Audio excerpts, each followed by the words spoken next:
cerita bagus nih. Dengerin cerita tentang Mizudo si pecundang culun yang mantan pacarnya Jetty adik tirinya ini deh. Putus pas SMA. Mereka kira udah gak bakal ketemu lagi. Orang tua mereka malah nikah. Ngadain mereka tinggal bareng. Persaingan pun terjadi. Siapa yang duluan dapat keberuntungan harus nurut abang atau adik tirinya. Permainan pun dimulai. Yumi yang biasanya suka jailin adiknya mulai deh gangguin barang-barang Mizudo, terutama kotak Pandora misteriusnya. Takut ketahuan, Mizudo pun minta maaf dan pura-pura baik supaya Yumi gak ganggu dia lagi mulai tahun depan. Gaya Yumi yang penuh percaya diri itu ngingetin dia sama Yumi pas SMP dulu. Pipinya merah. Yumi pelan-pelan ngebisikin nama belakang Mizudo. Menyadari kemenangannya, Mizudo dengan smirk jahat bilang Yumi kalah dan harus manggil dia selain nama depannya. Muka Yumi merah banget, tapi akhirnya dia manggil Mizudo, Oni-chan, kakak laki-laki. Deg-degan deh tuh si Mizudo. Setelah impiannya yang kekal terkabul, Mizudo malah ngeledek Yumi bodoh dan gak mungkin ngalahin dia. Yumi yang sakit hati pun nangis. Mizudo ngeles kalau dia gak akan pernah ngomong gitu dulu. Nyesal, Mizudo elus kepala Yumi pelan berharap dimaafin, tapi malah ditepis. Yumi bilang benci lalu kabur. Pagi harinya pas masuk SMP baru, Mizudo dan Yumi lagi-lagi kena sial. Mereka sekelas. Mizudo nyuruh Yumi anggap ini kesempatan buat ngubah sifat anehnya dan belajar bergaul. Bingung kenapa dikasih saran gak jelas. Yumi malah ninggalin Mizudo buat ngasih pidato pembukaan. Pidatonya sukses. Semua cewek pada kagum sama Yumi yang penuh percaya diri. Sementara itu, Mizudo malah dikelilingi fanboy Yumi yang sok gombal. Yumi cuekin aja, tapi Mizudo nyuruhnya cuekin mereka juga. Besoknya, pas lagi digoda para fanboynya, Yumi ngeraih tangan Mizudo dan nekenya ke dadanya. Dia minta mereka berdua buat pergi ninggalin dia sendirian. Bingung sama kedekatan mereka, cowok itu ngingetin Yumi kalau mereka saudara tiri. Tapi Yumi malah ngaku-ngaku lagi pusing. Malam harinya, pas orang tua mereka lagi gak di rumah, Yumi mutusin buat masak buat makan malam. Yumi jadi makin sadar sama sentuhan tangan Mizudo di dadanya dan kesal pas dengar Mizudo bilang lupa sama dia. Gagal gara gak bisa ngedapetin perhatian Mizudo dengan dadanya yang aduhai. Dia mutusin ngetes Mizudo dengan cara muncul cuma pakai handuk, sengaja pamerin dadanya yang gede. Lihat pemandangan itu, Mizudo keselek minumannya dan nanya Yumi lagi ngapain. Tapi Yumi kekeh bilang kalau ini rumahnya dan dia bebas pakai baju apa aja. Yakin Mizudo ngelirik, Yumi makin semangat menggoda. Eits deh, handuknya malah kepeleset dan nyaris nunjukin semuanya ke Mizudo. Parahnya lagi, Mizudo malah berdiri di depannya dan makin dekat. Bikin Yumi mikir apa dia bakal nembak duluan. Tapi ternyata Mizudo cuma pakein jaketnya ke Yumi sambil ngomel soal kecerobohan Yumi. Malunya minta ampun, Yumi buru-buru berdiri mau ngucapin makasih dan malah kesandung jaketnya sendiri. Mizudo yang refleks ngejar Yumi malah jatuh barengan di sofa. Astagfirullah, di rumah ala Alabama ini, Mizudo ngelus pipi Yumi dan hampir nyium dia. Untungnya langkah jahatnya itu ketahan pas dengar suara langkah orang tua mereka. Panik, Yumi ngumpet di bawah sofa, sementara Mizudo ngomel sendiri ngebayangin apa yang hampir dia lakuin. Besok harinya ada cowok bernama Kawanami yang deketin Mizudo. Mizudo langsung nolak mentah-mentah Jetty wingman-nya. Ogah Yumi deketin sama sampah macem Komanami. Komanami yang semangatnya gak surut malah ngaku cuma mau temenan sama Yumi tanpa belembel. Terus dia ngegodain Mizudo dengan nunjukin foto Yumi lagi Terli and Hanenegram pipi merah gara-gara ngeliatin abang tirinya. Ciga Catrides. Drama gak selesai sampai situ. Pas pelajaran olahraga, cewek centil bernama Minami ngejar-ngejar Yumi sambil ngeluhin dadanya yang datar. Pas dengar Yumi ngaku dia pernah ada di posisi Minami tahun lalu gara-gara ditolak cowok, Minami langsung peluk Yumi saking senengnya. Enggak disangka, mereka jadi temen. Pas pelajaran olahraga, Yumi nyalahin gen lemahnya yang bikin dia susah ngimbangi Minami yang jago olahraga. Lihat Mizudo yang males-malesan olahraga, Yumi ngedumel bilang dia gak akan pernah kayak Mizudo. Yumi pun berusaha mati-matian olahraga sampai capek banget dan pingsan. Tepat pada waktunya, pahlawannya, Mizudo, nangkep dia dan bilang ke Yumi gak perlu jadi Yusenbower. Di rumah sakit, Yumi ngaku dia emang gak jago olahraga dan ngerasa nyesek udah berusaha sekeras itu. Minami malah seneng soalnya bisa tahu kalau ternyata cewek super sempurna kayak Yumi juga punya kelemahan.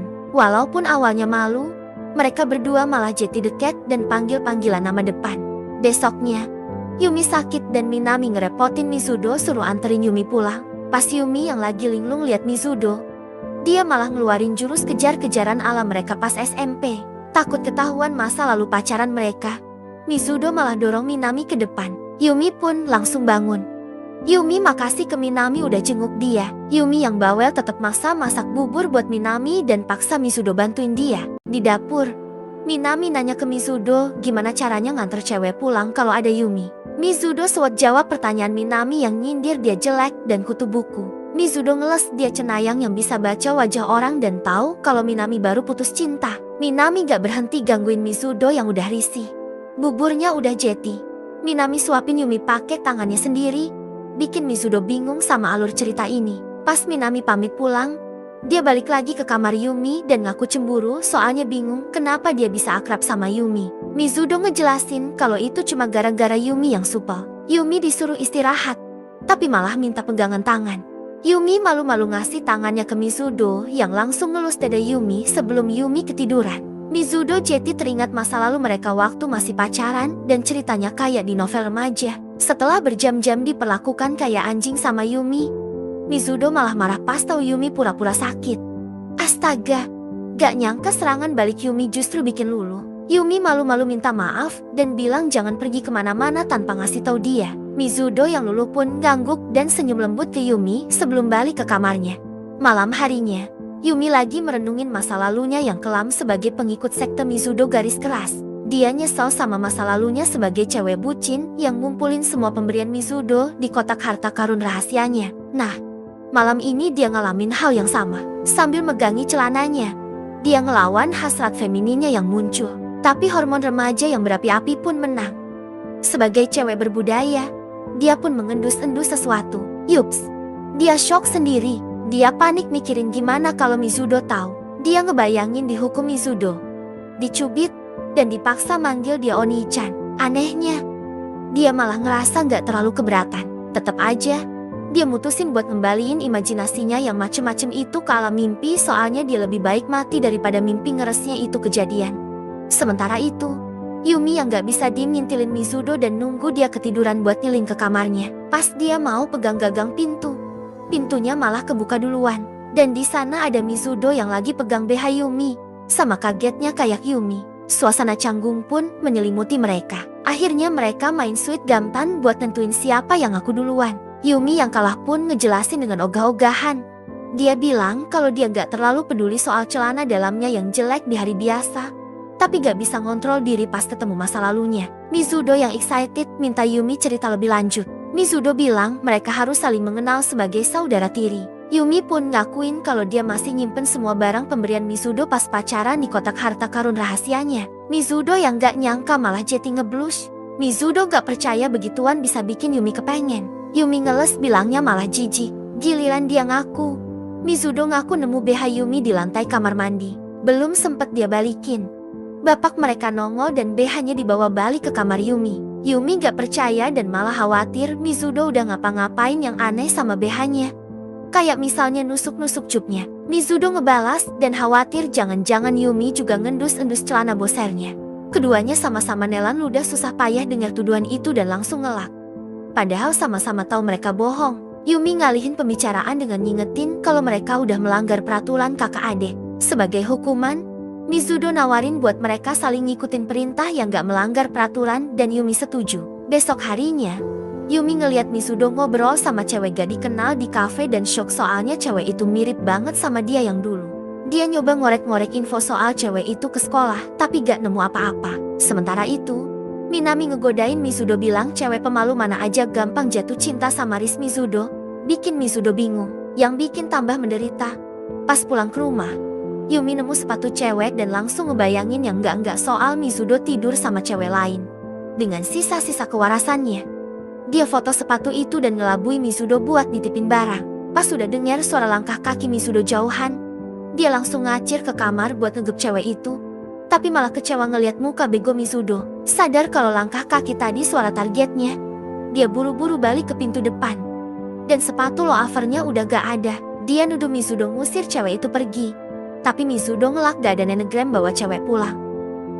Yumi gak percaya dan nunjukin foto yang dia ambil. Akhirnya ngaktifin otak detektif Mizudo. Mizudo ngaku nggak malu-malu dan minta dibiarin sendiri soalnya capek. Kata-kata capek itu malah ngebayangin hal-hal mesum di pikiran Yumi. Yumi nyadar kalau perkembangan plot dia sama cewek itu pasti yang bikin dia capek. Sementara itu, pas lagi di kamar kebosanan, Mizudo ingat pernah ketemu cewek mencurigain di perpustakaan yang minta dinikahin. Ternyata cewek yang nyamar itu Minami. Dia ngakuin rencananya buat nikahin Mizudo di masa depan. Tapi malah balik lagi ke Yumi karena curiga Minami yang masuk ke rumahnya. Mizudo nelpon Kawanami minta tolong. Si On ini ngasih tahu kalau Minami itu pengganggu obsesi yang bakal ngerusakin siapa aja yang nyakitin dia. Mantan pacar Minami aja sampai masuk rumah sakit gara-gara baru pacaran 3 bulan. Mizudo pun takut dan ngikutin saran Kawanami buat ngetuk pintu kamar Yumi dan ngajakin dia kencan. Keesokan harinya, Yumi menunggu Mizudo sambil bingung apakah tanggal tersebut melanggar aturan kakak-kakak mereka. Mizudo berusaha meyakinkan dirinya sendiri bahwa kencan ini seperti tamasya keluarga. Saat Mizudo sampai, keadaan sangat rapi, bahkan Yumi berbalik untuk pergi. Namun begitu dia melihat Mizudo basah kuyup, dia langsung lemas seperti fangir yang kehausan. Mimpinya selama ini akhirnya menjadi kenyataan. Meski sudah tidak bisa mengendalikan diri lagi, Yumi berusaha diam agar Mizudo tidak curiga. Namun tak ada gunanya dia bersikap galak, karena Mizudo langsung meraih tangannya dan menyeretnya. Sementara itu, Kawanami sama Minami nguntit mereka kayak detektif, narepin keajaiban terjadi sama Yumi. Kawanami malah ngasih saran jelek ke Mizudo, yaitu memuji baju Yumi yang kelihatan datar. Yumi pun ngomel ngatain dirinya sendiri cewek lemah. Gak disangka, Yumi malah ngeblush dan makasih ke Mizudo. Bikin Mizudo langsung ngerasa jago. Karena lagi seneng, dia nepuk bahu Yumi. Sebagai cewek berbudaya, Yumi malah terpesona sama wangi Mizudo. Dia mikir kenapa Mizudo bisa wangi banget dan tiba-tiba jeti lembut gitu. Tapi sebelum dia luluh, Yumi ingat kekuatannya dan nyuruh Mizudo jauhin tangannya. Mizudo nurut tapi bingung kenapa suasana jeti gak enak. Yumi pun bingung kenapa Mizudo mau nyelamatin dia, padahal yang ngetemuin cewek psikopat obsesi itu Mizudo sendiri, bukan pacarnya. Yumi malah nyasar dan ngumpet di bawah tenda sambil ngitungin kesalahannya. Tiba-tiba Mizudo nelpon dan minta maaf kalau Yumi ngira dia bakal dihukum. Mizudo bilang bukan salah Yumi dan dia dateng buat nyariin dia. Sikap baik Mizudo yang gak terduga itu ngingetin Yumi kencan pertama mereka pas SMP. Mizudo malah yang nyasar dan pengen hilang aja. Tapi Mizuno ngasih tahu kalau itu bukan salahnya. Setelah nyariin dia berjam-jam, Mizudo nemuin dia dan nawarin minum. Sejarah pun terulang. Mizuno bilang Mizudo harus memperbaiki kemampuan navigasinya. Mereka pun berantem lagi kayak biasa. Jadi setelah sedikit berantem, kencan mereka berlanjut dengan saling kritik selera bacaan yang payah dan ngobrol teori konspirasi. Sementara itu, Minami makin panas ngeliatin mereka dari jauh. Pas kencannya Mizuno sama cewek itu selesai, Mizuno mikir kenapa dia selalu ngerusak hal yang dia sayangi kayak anak kecil gak pede gitu. Tiba-tiba, Minami muncul dan minta maaf sambil ngaku udah ngebobol rumahnya Mizuno. Dia nyuruh Mizuno jangan ngomong ini ke Yumi kalau Mizuno mau jadi bapak anak-anaknya Yumi nanti. Jacob chat panggilan Yumi buat Mizuno nolak lagi. Tapi dia bilang satu-satunya cara buat ngasih hukuman ke Minami adalah cari penggantinya. Pas Mizuno pulang, Yumi bilang dia mau pakai hukumannya buat foto-foto Mizuno. Mizuno setuju dan dia jadi kalap. Ngisi galeri HP-nya dengan foto Yumi sebanyak mungkin. Lihat Yumi semangat gitu, Mizuno nawarin buat ngabulin satu permintaan lagi. Kayak fangir gak tahu malu. Yumi minta Mizuno buat gituin dia dari belakang sambil bisikin sesuatu di kupingnya. Pas Mizuno lakuin apa yang diminta, Yumi meluk dia erat-erat kayak kangen banget. Besoknya, Kawanami ngaku sebagai pakar Minami, yang bikin Mizuno bingung apa Minami pernah sakit parah beneran. Mizuno ngomong kalau itu pas SMP. Yang nguatin ini adalah fakta kalau si idiot yang tepuk tangan buat Minami dulu itu emang Mizuno. Suatu hari pas Mizuno lagi ngelakuin ritual ganja, Yumi minta Mizuno bawain hadiah buat ibunya. Mizuno disuruh Yumi untuk pergi sendiri ke pasar membelikan hadiah untuk ibu mereka. Yumi bilang dia tidak bisa pergi karena mereka tidak bisa menggambarkan kasih sayang mereka yang besar seperti itu. Tapi Mizuno tetap menolak. Dia lebih memilih berdiam diri di rumah daripada berbelanja untuk ibu mantannya. Namun, pikirannya berubah dengan cepat saat Yumi muncul di hadapannya dengan pakaian lengkap. membuatnya melepaskan komiknya yang berharga. Yumi bersemangat melihat reaksi Mizuno dan bertanya-tanya mengapa dia mengejar saudara tirinya hanya karena dia berdandan dan mendapatkan poin penalti dari permainan mereka. Beberapa saat kemudian, mereka berdua sudah berada di kereta dalam posisi intim. Yumi menyuruh Mizuno untuk tidak menjauh, melanjutkan plot mereka. Sesampainya di pasar, mereka berdebat tentang apa yang harus diberikan kepada ibu mereka. Namun akhirnya membelikannya karangan bunga. Gerakan Yumi itu membuat Mizuno menangis, dan meskipun mereka merasa bangga dengan pencapaian mereka, Yumi menyadari ada sesuatu yang aneh pada Mizuno. Sore harinya, Yumi mengintip ke potret saat Mizuno memberi hormat kepada mendiang ibunya. Tapi ketahuan, ketika dia bertanya tentang ibu Mizuno mengakui bahwa dia tidak ingat banyak tentang dia karena dia meninggal ketika dia masih bayi. Merasa kecewa, Yumi bersandar di bahu Mizuno untuk memberikan dukungan emosional. Dan Mizuno menghargainya. Dia kemudian menyarankan agar pada hari ibu mereka saat ini, mereka membiarkan orang tua mereka berbulan madu secara pribadi. Yumi khawatir mereka tidak dapat membeli voucher liburan. Namun Mizuno menyarankan agar mereka berdua meninggalkan rumah selama sehari daripada orang tua mereka. Dia menjelaskan bahwa dengan anggaran terbatas dan status pelajar, mereka hanya bisa memesan hotel cinta paling banyak. Yumi salah paham dan dengan tegas menolak untuk tidur di dekat Mizuno. Setelah itu, Mizuno menyarankan agar mereka menginap di rumah Kawanami dan Minami, karena keduanya bertetangga dan Yumi setuju. Acara menginap mereka dimulai dengan Minami dan Kawanami berdiskusi seperti pasangan suami istri, membuat Yumi melirik hubungan mereka. Namun Minami mengatakan mereka hanyalah tetangga. Dengan penjelasan Kawanami, Mizuno menganggap mereka adalah kekasih masa kecil. Kawanami menegaskan bahwa mereka hanyalah orang-orang yang telah menjauh dan malah bertanya tentang hubungan Mizuno dengan Yumi. Dia bercanda dengan menanyakan apakah Mizuno sudah merefleks melonnya yang berair, yang langsung dibantah Mizuno. Namun, Kawanami memutuskan untuk mengakhiri seluruh perkelahian dan berteriak keras-keras, membuat Yumi marah menggedor dinding apartemen bersama. Saat kotak masuknya dibanjiri hinaan dari Yumi, Mizuno membalas Kawanami dan mengikat dirinya ke tempat tidur sambil membaca jurnal lamanya dengan suara keras. Begitu dia membaca tentang mimpinya berpegangan tangan dengan Minami selama sisa hidup mereka, Minami meninju dinding yang sama, menyuruhnya untuk membakar jurnal itu. Hari yang kacau berganti menjadi malam, dan Mizuno dan Yumi, yang baru saja bertengkar, mendapati diri mereka di restoran yang sama untuk makan malam. Suasana di sana terasa canggung karena mereka berdua tidak senang bertemu. Di restoran tersebut, Kawanami dan Minami saling menghina masakan satu sama lain, sementara Mizuno kesulitan menggunakan barjus.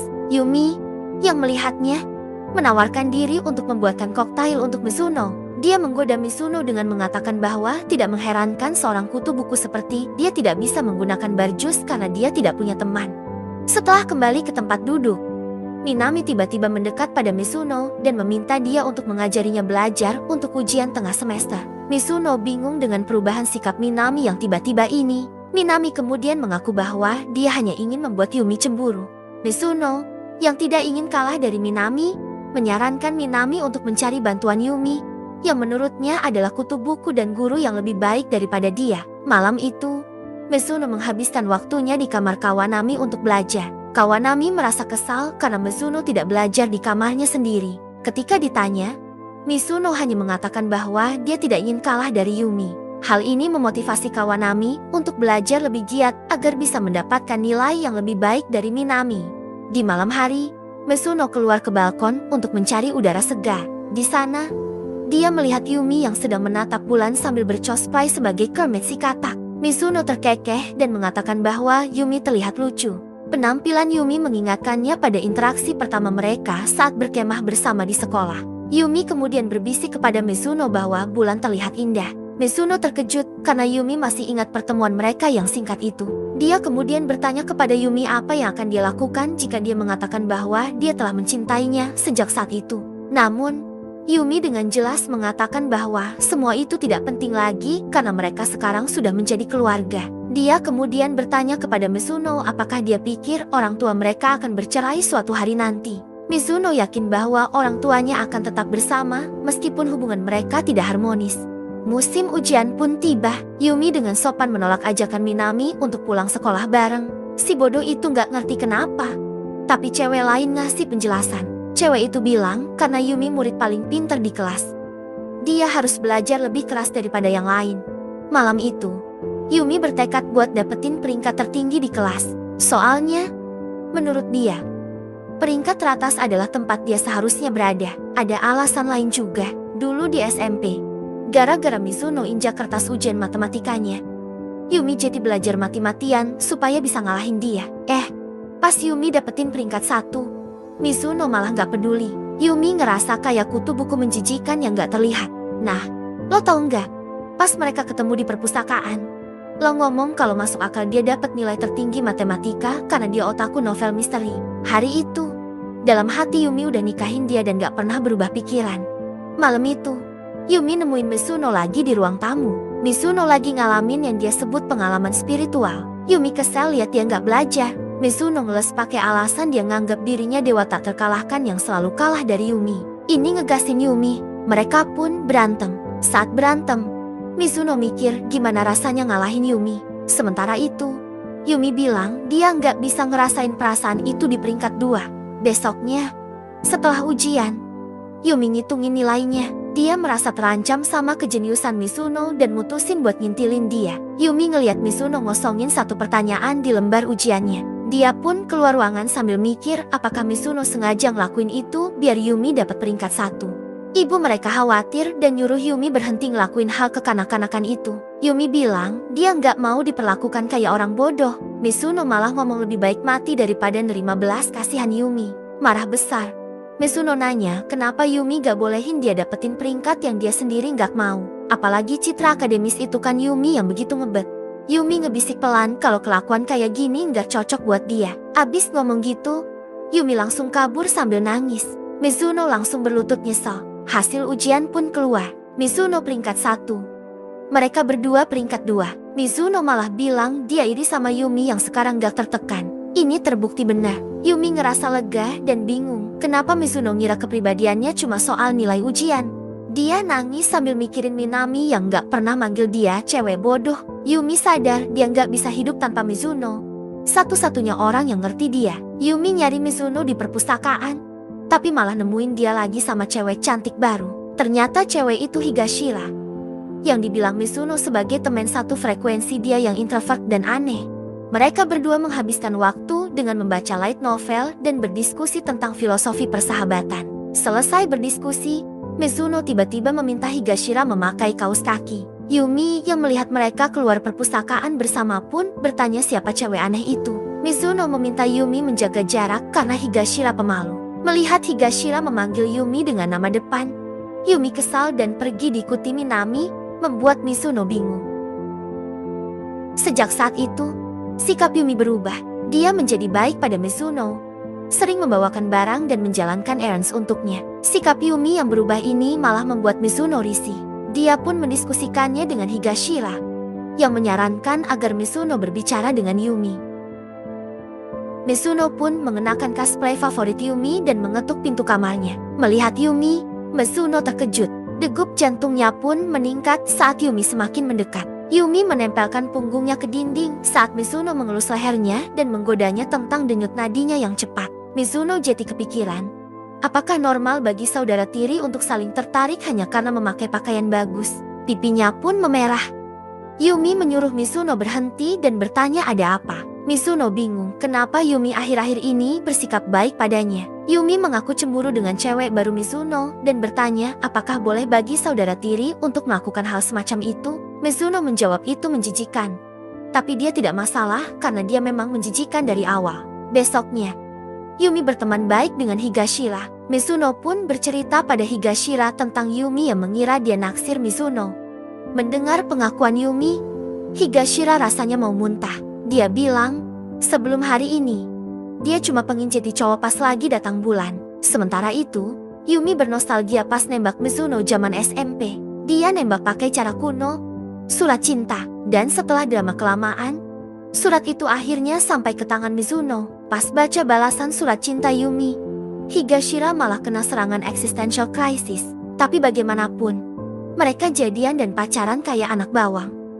Higashira juga nemuin surat di kotak sepatunya. Isinya bukan cinta, tapi ancaman dari seseorang yang tahu rahasia kelamnya. Surat itu nyuruh Higashira ke restoran, dan di sana dia udah ditunggu sama Minami dan Yumi. Mereka berdua nginterogasi kehidupan cintanya Higashira. Higashira kira mereka udah tahu dia pemilik channel streaming virtual itu, dan dia memohon agar mereka nggak ngebongkar rahasianya.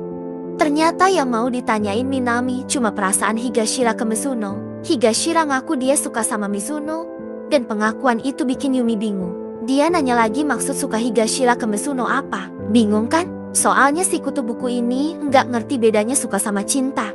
Yumi pun muterin video Mizuno buat Higashira. Sementara Minami ngebayangin adegan panasnya. Wajah Higashira memerah, dan momen itu diabadikan Yumi dengan kamera. Yumi menyimpulkan dari reaksi Higashira, dia cinta sama Mizuno. Belakangan, pas Minami nawarin bantuan biar Higashira bisa have sex, Higashira nolak. Dia lebih milih temenan aja sama Minami daripada maksa Minami. Sikap pesimistis Higashira ngingetin Yumi pada dirinya yang dulu, yang hot dan penuh gairah. Higashira maksa Yumi milih antara dirinya atau Mizuno. Yumi, si gadis murung itu akhirnya ngaku kalau sebenarnya dia maunya Yumi. Di sisi lain, Minami dan Yumi ngeliatin Higashira yang lagi ngerjain tugas bareng Mizuno di perpustakaan. Sementara Minami sibuk ngeluarin jurus bola melon raksasa, Yumi malah ngeliat celana dalam Higashira kelihatan sama Mizuno.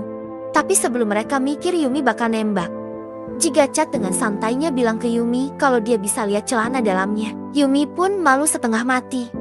Pas mereka ketemuan lagi, Higashira khawatir Mizuno gak anggap dia cewek. Minami nyaranin Yumi pakai senjata pamungkas buat dapetin Mizuno. Higashira seneng banget pas Minami nelen dia. Minami bilang ke Higashira kalau dia gak akan lupa rasa melon Minami. Higashira pun ngetes dengan cara nempel ke lengan Mizuno. Mizuno ngaku dia bisa ngerasain melon Yumi. Yang bikin kaget, Higashira ngakuin kalau dia sengaja ngelakuin itu. Soalnya, Mizuno selama ini menganut paham rata itu adil. Higashira pengen Mizuno ngerasain keindahan yang sesungguhnya. Tapi si satria baja hitam ini tetap gak tergoda. Usaha Yumi selanjutnya adalah dengan dandan dan berdandan seksi di depan Mizuno. Tapi alih-alih luluh, Mizuno malah ngomel soal privasi dan ngacak-ngacak rambut Yumi. Anehnya, Yumi yang masokis malah menikmati perlakuan kasar Mizuno. Yumi memutuskan dia lebih suka hubungan mereka yang sekarang. Sementara itu, meskipun Higashira udah nyerah, Minami bilang ke dia kalau makin cepat nembak Yumi makin bagus. Yumi juga ngasih semangat ke Higashira. Dia bilang kayaknya Mizuno bakal mau jadian sama Higashira soalnya kelihatan seneng aja. Dengan dukungan mereka, Higashira akhirnya ngajak Mizuno ketemuan di belakang sekolah. Sementara itu, Yumi dan Minami ngintip di balik gedung.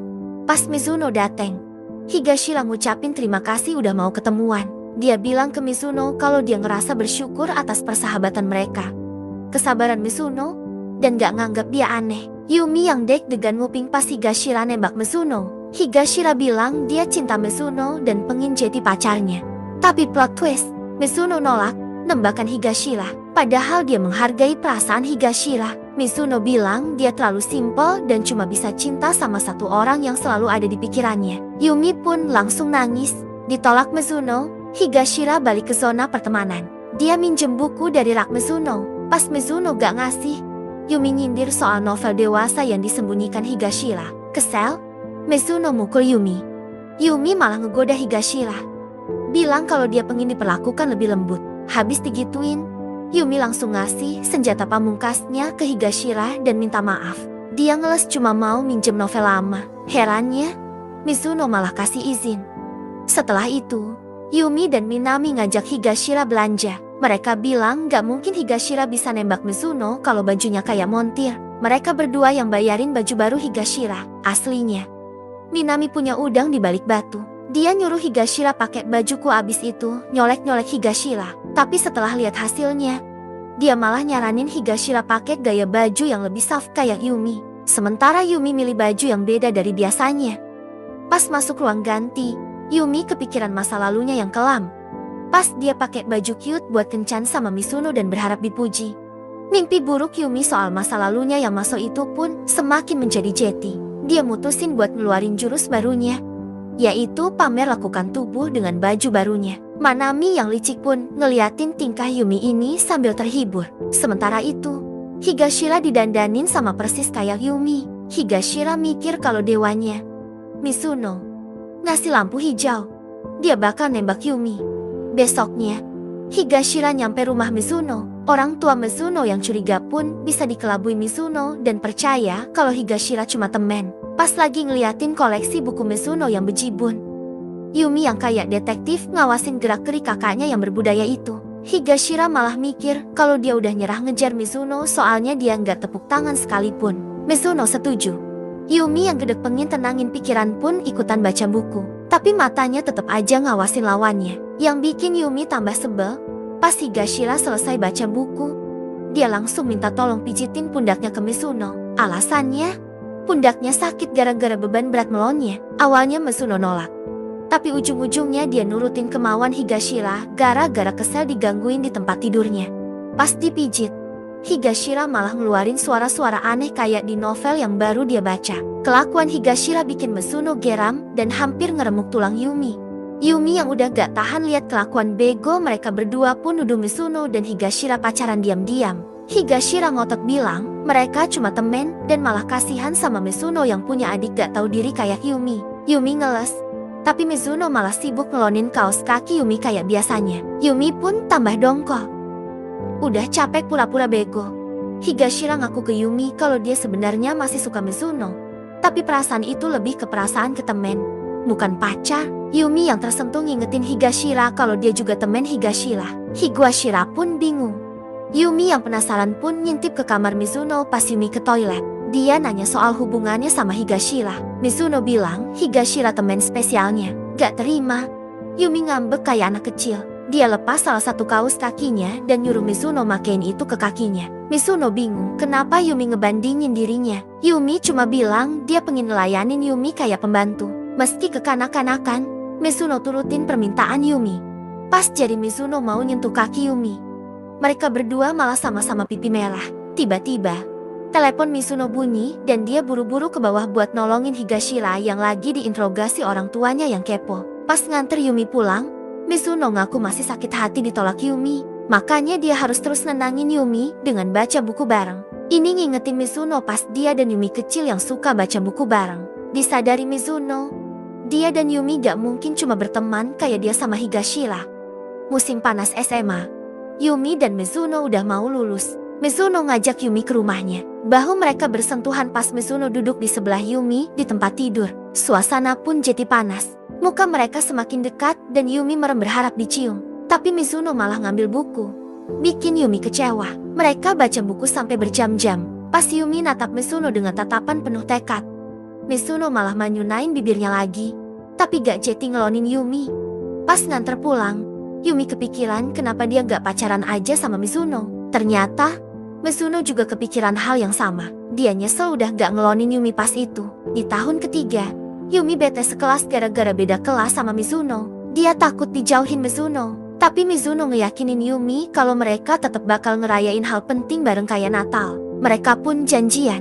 Suatu hari, Yumi telah ketemuan. Ternyata dia udah punya temen baru. Mizuno seneng denger Yumi punya temen. Tapi lama-lama Mizuno bosan sendiri ditinggal ngobrol sama temen baru Yumi.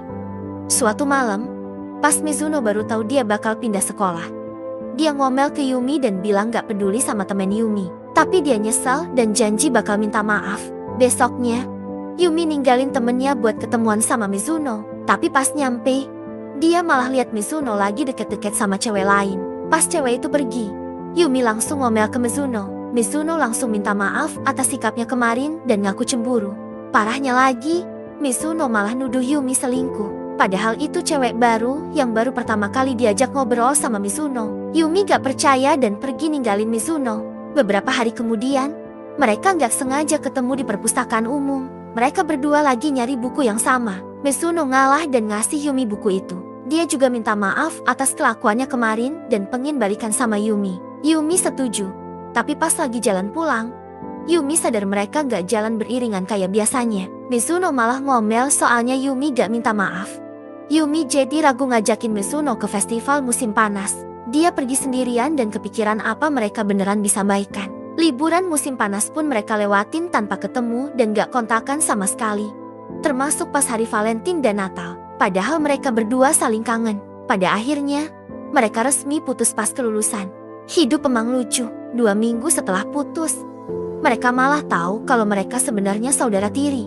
Di masa sekarang, pas Yumi lagi ngintip-ngintip koleksi buku Mizuno, dia ngambil buku yang sama kayak yang pernah mereka baca berdua di kamar Yumi. Pipinya langsung merah. Yumi mikir apa Mizuno gak sadar. Sementara itu, pikiran Yumi udah kemana-mana. Yumi nyalahin Mizuno yang udah ngajakin dia ke rumah pas gak ada orang lain. Mizuno ngaku dia sebenarnya pengen nginep bareng Yumi tapi gak berani. Ternyata mereka berdua sama-sama kepikiran buat nginep bareng hari itu. Percakapan mereka pun berlanjut sampai akhirnya mereka berantem lagi kayak biasa. Suatu malam hujan, pas Yumi lagi sendirian di rumah sama Mizuno, bencana datang. Kecoa muncul di kamar Yumi. Yumi yang ketakutan minta tolong Mizuno tapi gak bisa jelasin masalahnya. Cerita pun berlanjut dengan adegan mereka gak sengaja tidur bareng di kasur yang sama sambil terus-terusan nyalahin satu sama lain. Yumi bilang ke Mizuno gak usah sok ngarep macam-macam. Dia tahu Mizuno gak akan berani macam-macam. Soalnya pas pacaran aja Mizuno gak berani deketin dia. Malam pun berlalu. Mizuno sambil ngeliatin Yumi. Kayaknya dia lagi ngelamunin masa lalu mereka. Pagi harinya, Yumi ngomel ke Mizuno gara-gara gak bisa ngusir kecoa. Orang tua mereka malah ngeledek kayak Yumi sama Mizuno udah lama nikah. Sambil ngeledek Mizuno, bapaknya ngingetin mereka yang sebentar lagi pergi ke desa. Enggak ketinggalan. Ibunya Yumi nyuruh Yumi beli baju renang. Gak tahu gimana ceritanya. Pas lagi belanja baju renang bareng Mizuno, Yumi malah nanya Mizuno mau lihat baju renang dia apa enggak. Mizuno langsung bingung dan nanya kenapa Yumi nanyain hal itu. Sama-sama gugup. Yumi bilang dia bingung pilih baju renang yang mana. Dia pun langsung nutupin gorden dan berdiri di depan Mizuno kayak model. Mizuno malah panik dan gak bisa ngomong apa-apa. Yumi bete sendiri soalnya Mizuno gak bisa ngasih pujian. Dia nanya ke Mizuno, apa dia maunya dipuji baju renangnya atau badannya? Komentar Mizuno bikin Yumi merah banget. Yumi nyuruh Mizuno pergi ke sana. Pas pulang, mereka lewat gang tempat mereka ciuman buat pertama kali. Mereka pun berhenti dan saling lihat. Angin tiba-tiba menerbangkan topi Yumi. Pas Yumi berusaha ngejar topinya, Mizuno malah ngedeketin wajahnya. Merasa ada suasana panas, Yumi merem tapi Mizuno malah cita kening Yumi dan pergi. Tak lama kemudian, Ikashira dateng. Yumi pun emosi lihat Ikashira duduk di pangkuan Mizuno. Film pun diputar. Mizuno sambil ngacak-ngacak rambut Yumi. Dia bingung sendiri ini ngelakuin Yumi kayak pacarnya atau peliharaannya. Yumi udah pasrah. Gak lama kemudian, Ikashira ngebuka baju Yumi dan ngeliatin melon Yumi. Yumi khawatir kalau gini terus, mereka bakal nikah tahun ini dan punya anak 2 tahun depan. Film pun selesai. Mizuno ngobrol sama Ikashira soal film itu. Yumi sama sekali gak ngerti pembicaraan mereka. Mizuno kemudian nyuruh Yumi minum. Yumi pun menuangkan minuman itu ke gelasnya. Ikashira bingung apa Yumi sama Mizuno gak terganggu dengan ciuman tidak langsung itu. Beda cerita kalau sama mantan pacarnya. Mereka berdua cuek aja sama ciuman gak langsung itu. Tiba-tiba Mizuno ngantuk dan Ikashira nawarin pangkuannya. Pas Yumi nolak, Ikashira malah ngegoda Yumi bilang enak ngeliatin melon Yumi dari bawah. Tapi Mizuno milih tiduran di pangkuan Yumi dan langsung ketiduran. Lihat muka Mizuno yang tenang. Ikashira malah mau nyium Mizuno. Yumi langsung ngelarang dan nyuruh nyimpen itu di tempat yang lebih baik. Ikashira ngalah, tapi dia mikir sendiri betapa dia harus nahan diri di dekat Yumi. Soalnya dia suka ngisengin Yumi kayak ngejatuhin dia atau ngacak-ngacak rambutnya. Yumi ngatain Ikashira mesum gak waras. Ikashira bels ngatain Yumi jomblo ngenes sebelum pergi. Suatu saat, Yumi ngeliatin Mizuno dan mikir kalau Mizuno gak nyium dia beberapa hari lalu karena mereka gak mau ngerusakin kehidupan mereka sekarang. Ingat malam setelah kencan pertama mereka, Yumi inget dia seneng banget pas ditelepon Mizuno. Mizuno ngaku dia cuma nelpon tanpa alasan. Gak lama, dia ngomong selamat tinggal soalnya baterainya habis. Mizuno inget dia kesel soalnya Yumi gak ngechat dia lagi, padahal dia bisa ngecas lagi.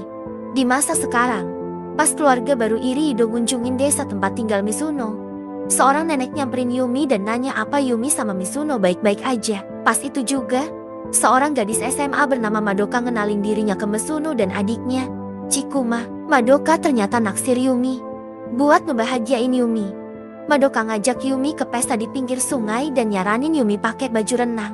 Pas lagi pesta, Madoka cerita ke Yumi gimana ayah tirinya Mizuno, yang juga ayah Madoka, harusnya besarin mereka berdua sendirian. Karena itu, ayah tirinya pasti pernah ngalamin banyak kesulitan. Pas Yumi mulai ngerti perjuangan dan pengorbanan ayah tirinya, Madoka malah ngeluk Yumi dan ngelus-ngelusin pinggang ramping sama melon Yumi yang aduhai. Dia makin ngepuji baju renang Yumi dan nanya apa pacar Yumi yang milihin itu. Yumi malah ngelirik ke Mizuno dan Madoka ngerti maksud Yumi. Sambil ingat masa kecil Mizuno yang suram. Tapi Yumi gak sempet mikirin informasi baru ini soalnya Madoka langsung ngelepas jaketnya dan nyeret Yumi ke sungai. Pas lagi dua cewek cakep itu berendam di sungai. Chikuma jeti merah kayak anak perjaka yang berbudaya. Malamnya, Yumi nemuin Mizuno lagi di perpustakaan lama. Dia lagi baca buku yang belum pernah Yumi lihat. Ternyata itu buku autobiografi kakek buyut Mizuno yang belum diterbitin. Mizuno ngajak Yumi baca buku itu bareng. Dia cerita kalau dia udah baca buku itu tiap tahun sejak pertama kali nemuinnya. Setelah itu, Mizuno pergi mandi dan ninggalin Yumi sendirian. Yumi pun baca buku itu sampai semalaman. Pas selesai baca, dia langsung nangis bambe. Air matanya sampai nempel di halaman terakhir. Di situ, dia nemuin bekas air mata lama punya Mizuno. Akhirnya Yumi ngerti kenapa Mizuno lebih suka ngasingin diri di tempat sunyi itu. Tiba-tiba Mizuno dateng. Yumi langsung nanyain soal cinta pertama Mizuno. Soalnya cerita di buku itu tentang cinta pertama kakeknya. Awalnya kaget. Mizuno ngaku dia orangnya selalu seneng dan senyum-senyum aja. Yumi malah ngira Mizuno ngomong soal Madoka. Besoknya, Madoka lihat Mizuno lagi ngeluh. Dia ngeledek Mizuno lama-lama botak kalau nggak cepat ngakuin perasaannya ke Mizuno, biar cepat selesai. Madoka malah ngencirin Mizuno ke ruangan sepi dan ngunci pintunya. Mizuno bingung kenapa dia dikurung. Pas ditanya Yumi gak ngejawab. Mizuno pun duduk di pojokan sambil nunggu Yumi ngaturin pikirannya. Sementara itu, Yumi kayak naik roller coaster. Perasaannya campur aduk. Dia bingung mau ngomong apa ke Mizuno setelah tahu asal-usul Mizuno dan kenal keluarganya. Dia ngumpulin keberanian dan duduk di depan Mizuno. Dia manggil nama Mizuno kayak dulu. Terus cerita semua penyesalannya. Dari mulai gak nelpon Mizuno pas Natal sampai ngebiarin Mizuno putus sama dia. Yumi nangis pambe lagi. Mizuno malah senyum dan ngelonin Yumi. Kayak ngebawa mereka berdua ke masa lalu sejenak. Pas sudah tenang, Yumi ngaku sebel pas dia ngira cinta pertama Mizuno itu Madoka. Mizuno ngelak pernah suka sama Madoka.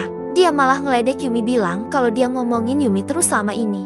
Yumi langsung blushing. Besok malamnya, Madoka ngefangir gegara lihat Yumi pakai baju tradisional. Yumi malah bingung. Pas Mizuno dateng, Yumi langsung terpesona lihat penampilan Mizuno yang rapi. Dia minta foto Mizuno. Madoka salah paham dan malah pose bareng Yumi. Madoka ngasih handphonenya ke Mizuno buat ngefoto mereka. Mizuno langsung buka handphonenya, bikin Yumi curiga. Tapi dia gak sempet nginterogasi Mizuno soalnya situasinya lagi gak pas. Sampai di festival pun mereka masih aja berantem. Yumi nanya ngapain Mizuno ke festival gangguin dia soalnya dia benci tempat rame. Mizuno ngeles dia mail seladenin omongan Madoka yang ngeselin. Yumi malah balik nanya kenapa dia dateng. Belum selesai ngejawab, Madoka dateng dan nyaranin mereka pegangan tangan kayak dia sama adeknya. Mizuno nolak, tapi Yumi malah narik tangannya. Dia ngeles kalau dia hilang nanti yang disalahin dia sebagai kakak. Karena Yumi kekeh, Mizuno pun ngalah. Kesatu, sampai di tempat permainan, Madoka bantuin Chikuma menangin jakpak. Yumi lihat mereka deketan banget sampai bingung apa pantas adik kakak kayak gitu. Mizuno kayaknya juga sama bingungnya. Giliran Mizuno nembak pakai pistol mainan. Madoka nyuruh Yumi bantuin Mizuno sebagai kakak. Yumi bantuin Mizuno dengan terpaksa. Tiba-tiba, Mizuno meluk Yumi dari belakang. Yumi nyuruh Mizuno diem aja pas mereka benerin pistol bareng. Gara-gara gak bisa jaga keseimbangan, Yumi malah kesandung punggung Mizuno dan bikin mereka berdua jatuh ke depan. Akibatnya, tembakan Mizuno meleset. Meskipun meleset, tembakannya dapat boneka yang kemudian dikasih Mizuno ke Chikuma. Yumi bingung, kenapa Mizuno tahu Chikuma mau boneka itu. Ternyata bonekanya mirip karakter game kesukaan Chikuma. Yumi kaget Mizuno bisa sedetail itu sampai curiga jangan-jangan ada alien yang ngambil alih tubuh Mizuno. Tapi Mizuno malah ngalihin pembicaraan. Dia nanya apa Yumi sengaja ngejatuhin dia tadi. Yumi ngelak dan Mizuno lega tahu kalau adik tirinya nggak seliaral yang dia kira. Enggak lama, orang tua mereka ngenalin Yumi ke nenek lain yang seneng banget tahu Mizuno gak sendirian lagi. Ini bikin Mizuno bingung, kenapa semua orang di keluarganya ngegambarin dia kayak anak kecil yang lemah dan kesepian.